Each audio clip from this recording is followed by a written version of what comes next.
Hello and welcome to Top of the World. Today is day one on this build of 2025. The last of the snow is just seeping away. I've arrived here this morning. We've had a number of windstorms recently. I've arrived here this morning and to find the top of that tree there across the road. So that's another one of the, like the one next to it, split but much higher. That snapped off yesterday and come down across the road. So this is the cabin we moved, and my job is to get it watertight, get the roof on it, build the roof. So we've got some components lying around that may or may not have come from this building. Various places around the site here, there's materials that I've been instructed to use. I had a big issue with this corner being cut out, so I've been told to put that back in. Right, so that's structural. The other major structural issue we have to deal with is that. So this corner over here is completely rotted out, and I'm going to have to cut these logs out and put new ones in. Not, you know, scarf them in. There's clearly holes on this side for this roof that used to be above us here, the ceiling, false ceiling. We're not putting that back in, it's going to be vaulted at this end. And a ceiling in this end, and a sleeping loft over. Okay, so gables. Right, well this was a fully hipped roof, so we have no gables, so we've got to make gables. Pitched roof, like all the other buildings, like that one over there, like that one there, like that one there, which is not how this was originally, at least not from the notches in the timber, is what it tells me. So, and we're in a historic building. We've got numerous dates. The latest date is 1977. The earliest date is 1931. There you go, I can't read that name. So there's lots of dates on this particular log here. Must have been all the people that originally built. So what I can tell you is it was built in 1931, right, and it was moved to the location I moved it from in 1945. And then this alteration here was done in 1977. So from the amount of times I've handled and moved all these logs, I found all the dates. Built in 1931, moved in 1945, adapted in 1977, moved and rebuilt, moved in 2024 by me, rebuilt 2025 by me. So,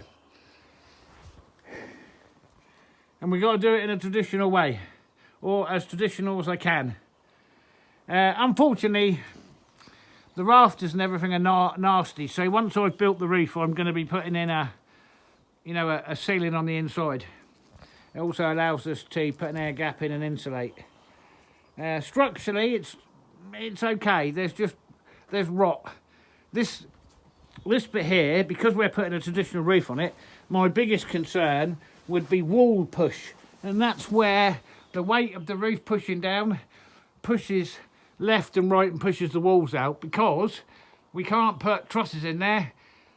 The owner wants it open. So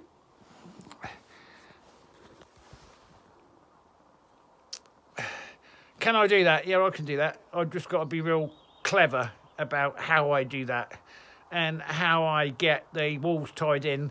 This is a big thing. So there's two logs tying left to right. One's cut, one's completely rotten and no good, and this has got some rot in it, and the logs where it attaches got some rot in it. So that's how you would normally tie the two walls together, and you can see they're not tied together. So we've got to do something about that. Now,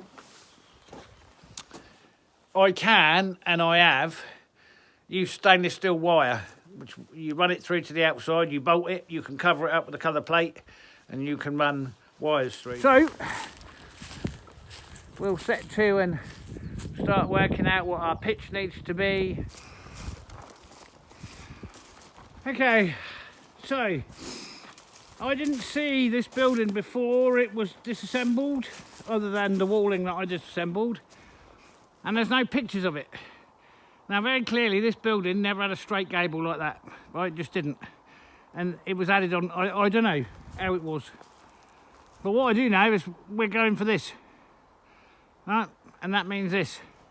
So the pitch on this particular building was much lower than that. So how the snow come off it, I got no idea. In fact, it was probably about that pitch there.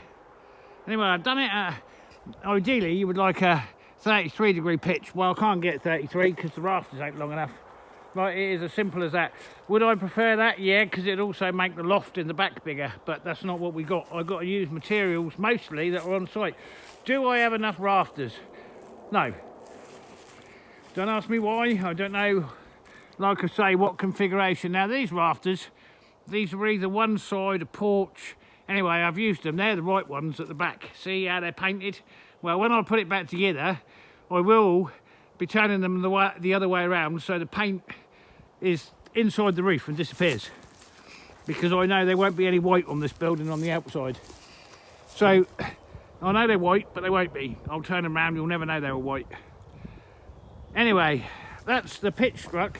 So this loft at the back, at the top, up above this end room, I'm assuming that's going to be a bedroom. And it wants to be open at this end, so there'll be some stairs, one side or the other. I would be more likely to put them this side. But anyway, so there needs to be enough room for an easy crawl space and a bed up there. So I think I've put it right. Now the rafters will be slightly longer. You can see up there, the rafters are close together. Well, they won't be. They'll be either side of the ridge, which means they will extend a little further. But anyway, that's the pitch and the gable struck, which means I can now go ahead and work out. So these, they're not cut for gables. I'm sure they didn't come from this building. They might have done. So I've got these four here. This one here, this big one, because I can get the tractor and trailer up there, that's the first piece on. Right, and then I use these others at the other end, and then of course as it goes up, they'll get smaller. So I'm quite confident. This one's got a cut in it. So this is what it will look like. It's got to match this building, because I say it's got to match this building. I've done this, so firstly we know what the pitch is, and secondly I have to make the ridge beam for this. So I'm going to do a laminated ridge beam, and I'm going to prepare all the timber in the yard, and then I'm going to bring it here and lay out the trestles here and actually laminate the ridge beam up here so it can be lifted straight up onto there and then slid up and dropped into place in the gables. So what this does now, this now allows me to put the gables up, mark the gables off. Right. Okay, let's measure up for materials.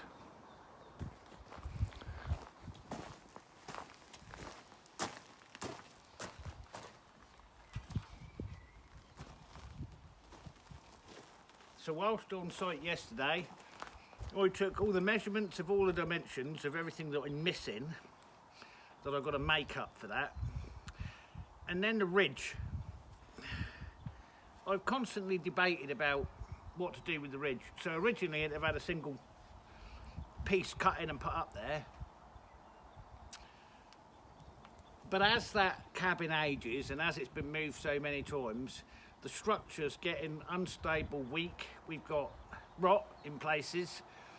The pegs are getting weaker. Everything's just not as it was. And there would have been a wall in the middle there. That wall would have gone all the way up.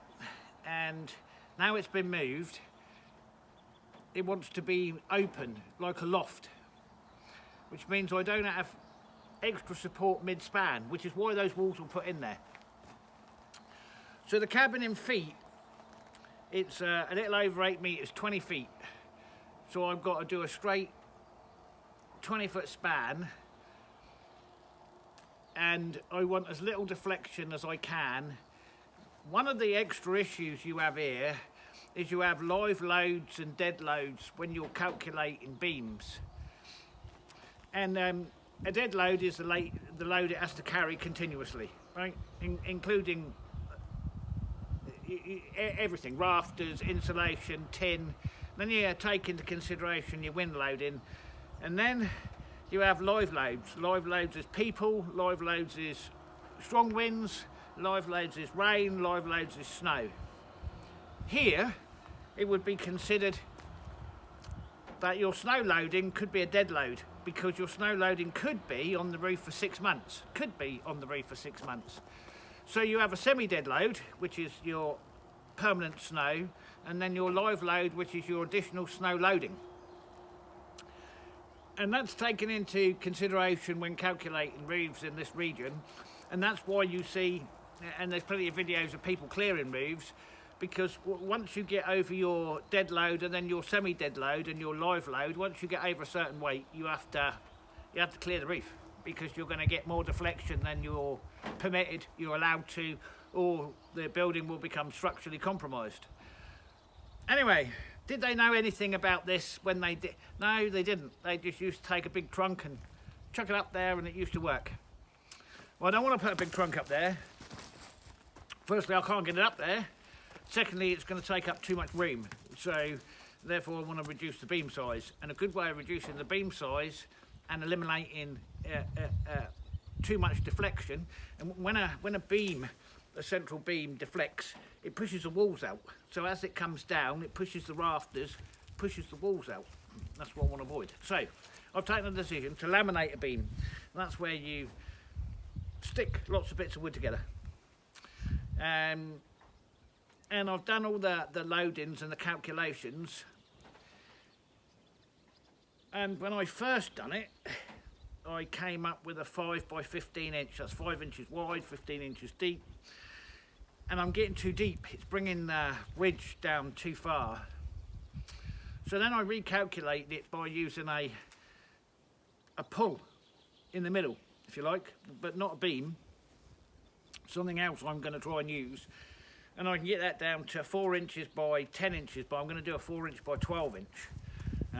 Because the shear loading was I weren't too happy with the shear loading results on a 4 inch by 10 inch.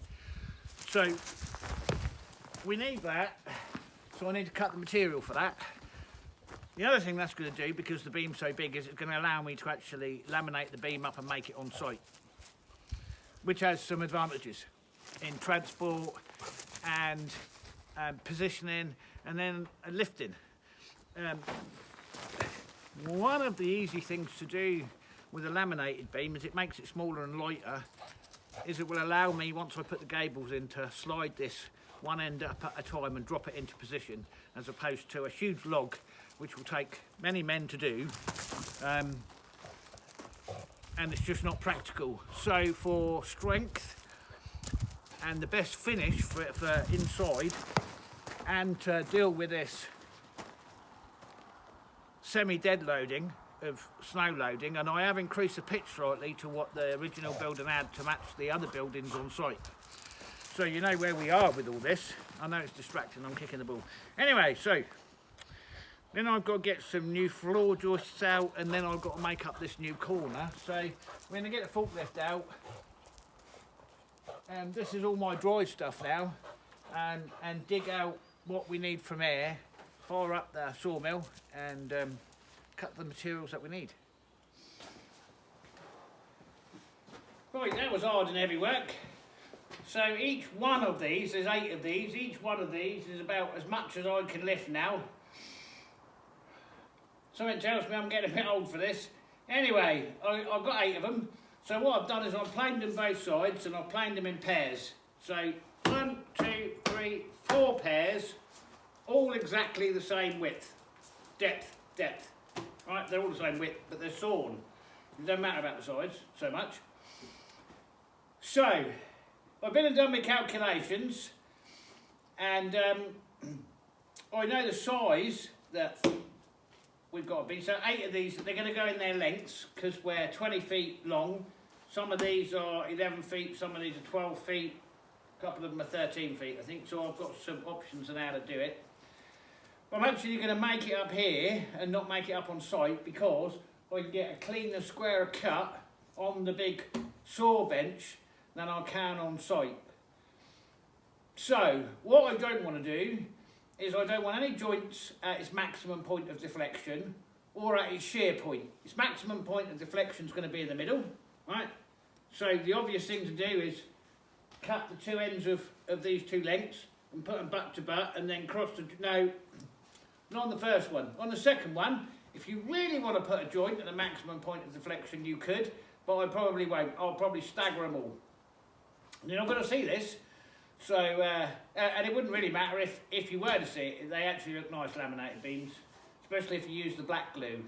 Not so much with the clear glue, but with the black glue you get your glue. Anyway, and shear points are where it goes into the gable. So you want to avoid putting small joints near the end, thinking that they won't be seen or it'll be less obvious because that's your shear point. Right, so that's a 22-foot beam. 20 feet to the inside of the walls. Through the wall on the outside, actually it's a bit more than 22 feet, I think it's 23.5 feet, but...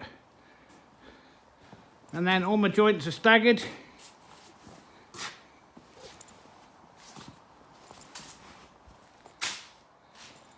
And the stagger is as far apart as I can get it.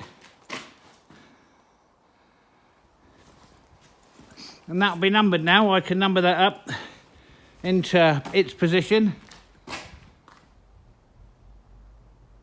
But the most important thing is not to allow it to get wet. So I'm not going to load it up and put it on a trailer and take it outside because I need this to stay dry now. Now you can see why I'm going to put it together on site, just because of its sheer size and weight. Once that's put together, I won't even be able to lift one end of it. So we'll take it to site in its component pieces, make a bed something similar to what we've got but flat, and then glue and cramp. Might glue, screw and cramp. Yeah, there you go. Right, now we've got to make up the log sections that I'm missing, only because I don't think there's enough log sections on site to do the gables and to do that repair work and to do that corner that's missing. So, and I did find I'm a bit short on some really big stuff. There's one big log that was obviously taken out of a big pine. I've got this one here. It just seems a bit of a waste to cut this down for such a small section, but a long section if you like. So I've got that one there that I could, that's big enough. That's, in fact, I say big enough, that's the right size to cut that one out of. And then I've got this short section up over here which won't hurt me to cut into a short section, but it's the right size timber to scarf in underneath where the door was, that one down there. So you can see that was best part of half a pack there. That's gone this morning. Well, apart from these bits here, but... Alright, so I need that cut to the right length. It's almost the right size, as good as makes no difference. And then I need a huge piece. I'm probably gonna have to get what I want out of that big bit, which I haven't done it because it just seems such a shame to cut that down for what I want.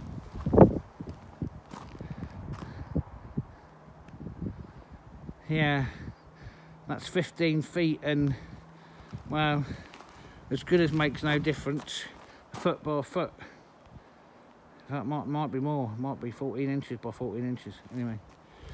Right, inches, metric, diaphragms, gigabytes, who knows what we're doing. Right, we don't want to look at that, that's a whole different thing altogether. Do we want to talk about that? No. You probably would have already seen that video long before you see this one. Right. Okay, let's mark it up.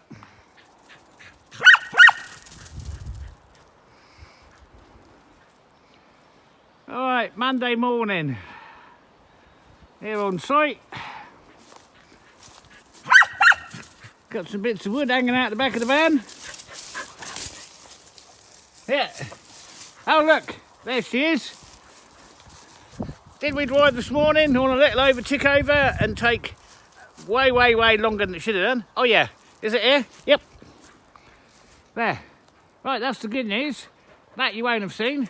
Right, this is also the good news. That's why I need that. I need that to put them up there and the other end. So, I'm 24 hours later than I wanted to be.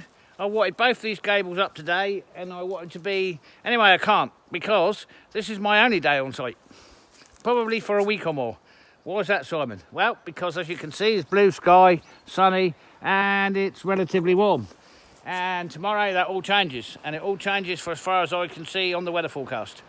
Then we're going to have single temperatures, sleet, snow, rain, and it's... Anyway, so the big laminated beam that I've been stressing about, I'm going to make in the workshop now because I've got no choice, and I'll work out how to get it here.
Right, that's them in it.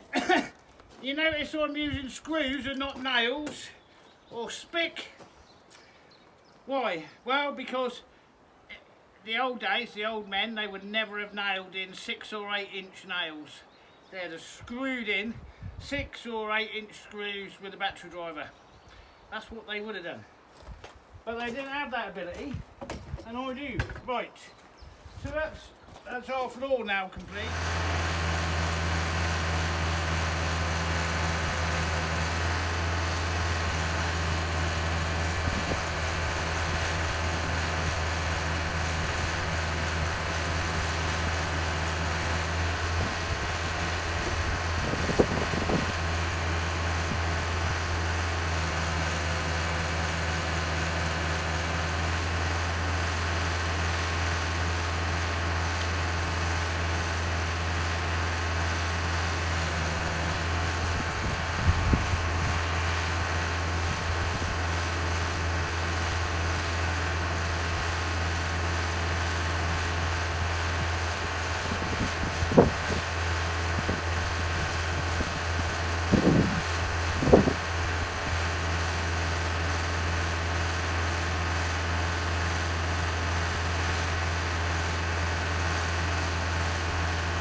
It's a bit of a home truth.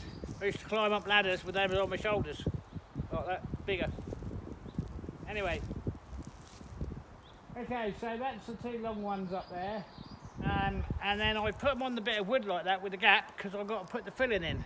So what I do is I put one end up like that, put a screw in the middle, and then I can rock it on the screw and get everything in, and then put a bar underneath, remove the screw while holding on, take the bar out, let it drop, put the screw back in, and then I can compress it. So the one underneath, I actually clamp that to the top of the log to compress it. Okay, so now I've got some short bits, so I can put much shorter bits up there now. And these two long ones, they're for the other end, the first two logs up on the gable. Right, so let's put the insulation in that one then, drop it down and screw it. That takes a time, you know, putting all that stuff in. Based on what I can see, I'm going to use those three down there to finish this gable. So what I'm going to do is I'm going to use that one on top there and the one underneath for the next log up. But they've both got rot in them. This corner is rotted all the way down. So I'm going to do a basic halving joint, right? I'm going to cut the log along there, across there, to cut all that rot out. And then I'm going to do the opposite on the other log and then slide them together. Put the big one up there first and then put the little one in and slide them together. And then that one should sit on top, and then we will nearly be there on this side. So what I was going to do was I was going to move this to the other end and put the other two up, but it's there now, so it makes sense for me to finish this based on everything I've found walking around. This is the best look for this end. You're not going to see the other end. So as far as aesthetics go, using these three here on the floor is going to give me the best look on this gable. Right, that's the long piece with most of the rot cut out there. That's got the rot out of that one. This has got some rot in it, but might not be so bad when it gets up in the air. And then that's the other end of that. So I'm going to put that one up first, and then I'll cut this one to length and put that one up.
Right, well that was bloody sketchy, to say the least.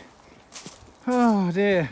Oh, I need a wind beam up the outside now to hold that, because I've got a bit of a lean, and the post I've got on the inside ain't really a post. So the tractor crane, it bleeds down. So what you got to do is lift it roughly where you want it, slightly higher than you want it, and then get up the ladder quick and then pull it towards you so you can seat it, and then just wait for the crane to bleed down enough to get the strap off, chuck a screw in it, get down there quick, get the crane away, because the weight of the crane will push it that way and it will snap that bit of wood that everything's screwed to and come down and flatten me. Right.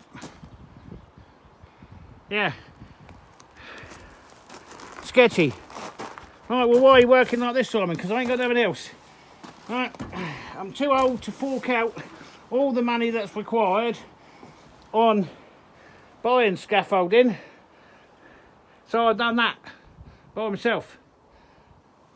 Right, is that bloody stupid? Well, it's calculated. It's calculated stupidity. Is that the best? No. Anyway, it's up there. I'm ready for the big beam on the outside now, and then we can move over to the other side and do the other gable. But they were big logs. It'd be a lot easier if they were smaller ones. I mean, it's gone up quicker, obviously. But yeah, we had a moment with that last one up there, because they're different widths. Anyway, they're seating all right, seating nice and tight. They're just different widths up. It's the worst site you can imagine to work on. Everything's up and lifting your head, legs over, and all this shit. Right, see, I've got to lean out. So now I need a big post up the outside. I can take that little one off the inside. Yeah, looks a bit precarious, but it ain't. It's up there. It's not coming down. But it is time to get the big post bolted on the outside. Now I know where my height is.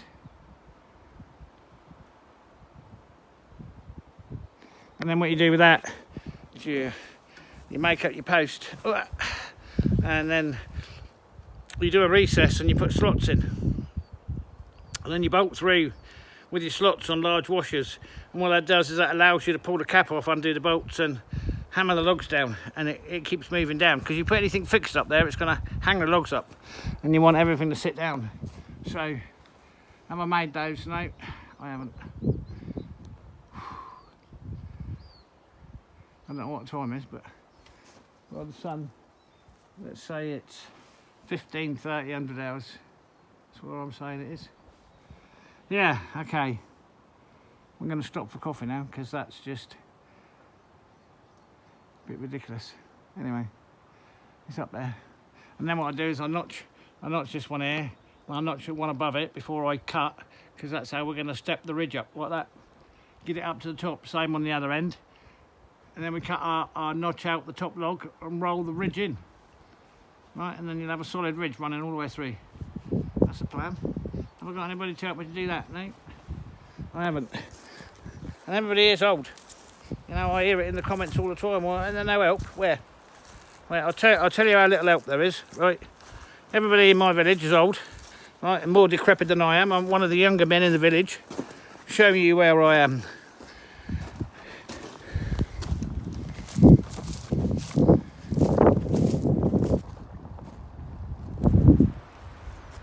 Have I seen another human being today? No, I haven't seen anything except birds, and they're struggling to fly in this wind. Yeah, that's leaning out. We need to solve that. Yeah, nothing. Anyway, birds singing. Nice. Better the birds singing than 2 meters of snow, eh? That's what I reckon. Blessed. Can it work like this? Well, why are you doing that, Simon? Yeah, well, because it's... Look, I'm building a cabin from 1937 by myself, quietly. There it is. I was looking for that. Without any disturbances. Oh, there's a big spit there. I'll leave that there. Right, let's have coffee now then.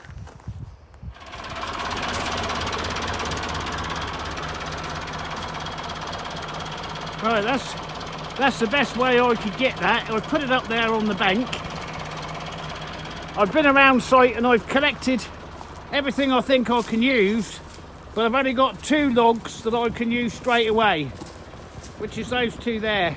The others are not, I mean they've had their sides taken off, but they're not grooved.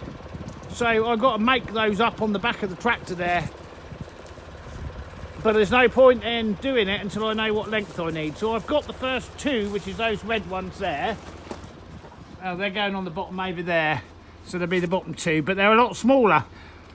Which I'm glad I done that, because the reach, you know, I can't get to the side of the building. So I might have to get them up there and then slide them. Anyway, so these logs are rounded both sides, so I need to cut grooves into one side so it sits on the other one, and this is just a funny shape. I can't use this like it is. Anyway, we get these 2 up and then I'll be able to see what I need out of what I've got left. And I've got one there. Has that got a groove underneath? Yes. So I've got an option there as well. So it may be, I don't think getting these 2 up I can use that as the 3rd one. I think I'm going to have to use one of these others before I can get to that, and then maybe cut one of these long ones in half and use the 2 smaller sections for the top. Anyway, that's the plan, and a plan's better than no plan. But manoeuvring over the top with the crane, I'm going to have them on a short strap. But the advantage of that is they are lighter. I don't know if we're going to get this all done in one. We should be able to. Obviously I'll have to stop and make those other logs up, but we're having intermittent snow showers. Is it cold today? Hoo, hoo, hoo. Oh yeah, well you can tell, I've got my hat back on. So we've gone from 20 degrees to, well when I left it was 3 degrees. I reckon it's about 7 now. Right, let's do this.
Right, that's the two longest logs.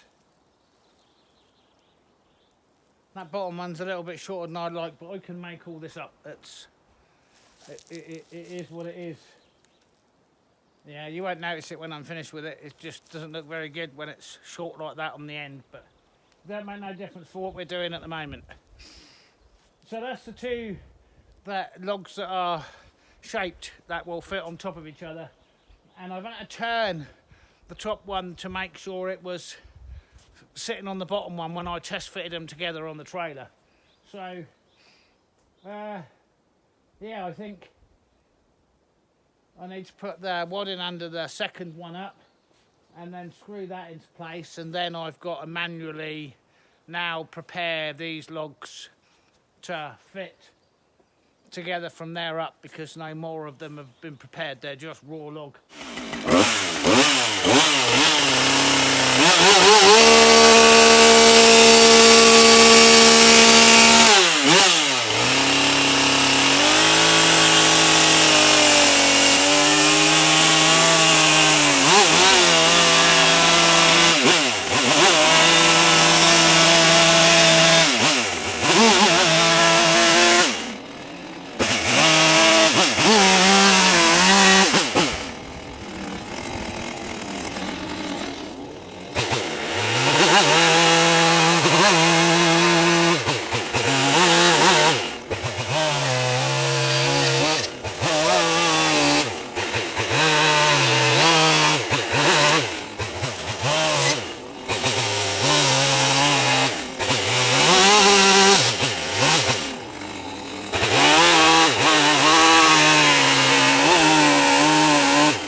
Right, they're semi-prepared.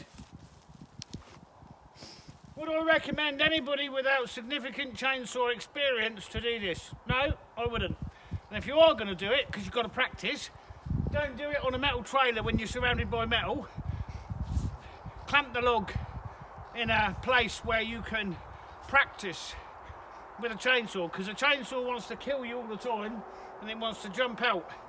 So, yeah. Do I find it easy? Yeah, it's quite easy. I know a lot of men could do this, much better than me. But you have to start somewhere. Don't start on a metal trailer, that's what I'm saying. Alright, that's the hardest bit and the most dangerous bit, but in a way the most enjoyable bit. There you go. That's those three logs tuned together. Yeah. And that's all with the tip of the chainsaw, and it's just dangerous. Anyway,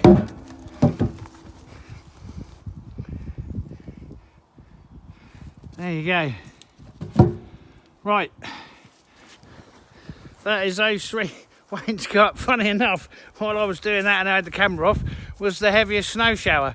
The bonkers. Anyway, right, we can go up another three. Those three should see me almost at the top there. So let's do that. The last couple are going to be tricky.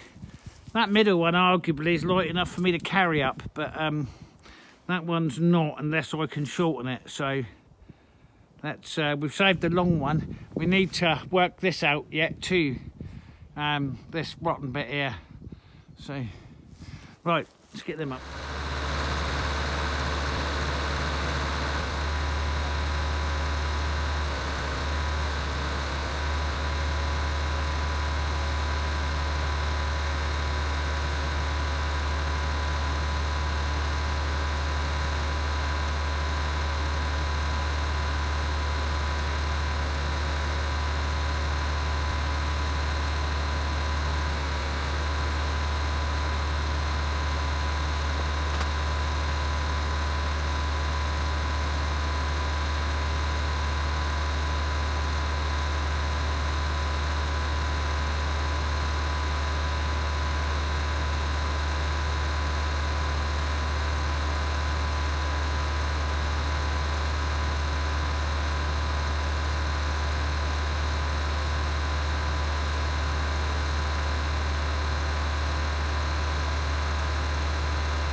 Right, I've got scaffolding built inside that I need to finish that gable. So since you last saw it, I've obviously pinned that last one up there, but I've done nothing with it because I've got to do it all off a gable and I've got to finish this end and I've got to get on with it. So I left that screwed up there, and now I've built the scaffolding inside and got my tools up there so that I can go up there and finish that gable. And then I've obviously got to do the same at this end. What that's going to allow me to do is form the gables correctly, give me somewhere sensible to stand whilst I'm getting the main ridge up, and set the first lot of rafters. Because on this, I'm so concerned about the wind push on this building and the snow loading. Once I've got the first set of rafters in, I'm going to put noggins between them, 45-degree noggins between the end of the gable and the first rafter at both ends on both sides. That will stop it from twisting and rolling, and then I can set to and lay all the rafters out. And I'm saying that, I haven't even built the ridge yet, but I need that to get up there and get this first gable done. I'm kind of ahead but behind because I really thought the weather was going to be so bad today we wouldn't be able to do anything. Now I've been on site 6, 7, nearly 8 hours, which ain't bad. You ain't done much in 8 hours, Simon. I have. It took 2 hours. It took 2 hours just to get all those logs matching, the last 3 logs to match and marry, and then it took an hour to get all those from around site and loaded up. So there's 3 hours gone just on that. It's just taken an hour to build that scaffolding. There's 4 hours, and it took 3 to 4 hours to get that gable up like it is. Tomorrow morning, no matter what happens, I'm laying up the ridge because that needs 48, 36 hours to dry. 48, 56 hours to dry properly because the temperatures are not wet, although they're warmer in the work.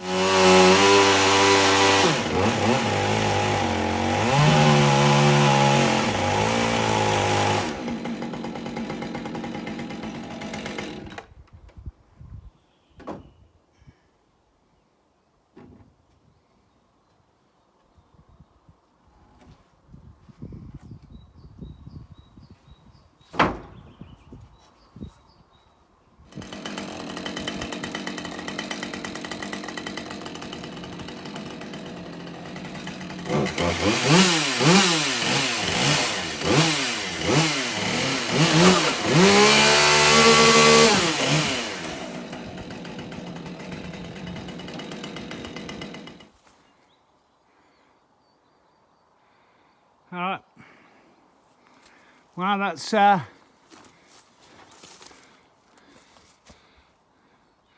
think the second log down is not sitting in that groove properly. Yeah. What will help is when I run the post up from the back side, it'll push it over to sit properly. Yeah, it's just sticking out a little bit. All right, well, overall, that's not bad for end of day 2. Hey, thank you all for watching, sticking with me. We'll carry on the episode with this because there's a continuous build. We'll catch you on the next one. Bye for now.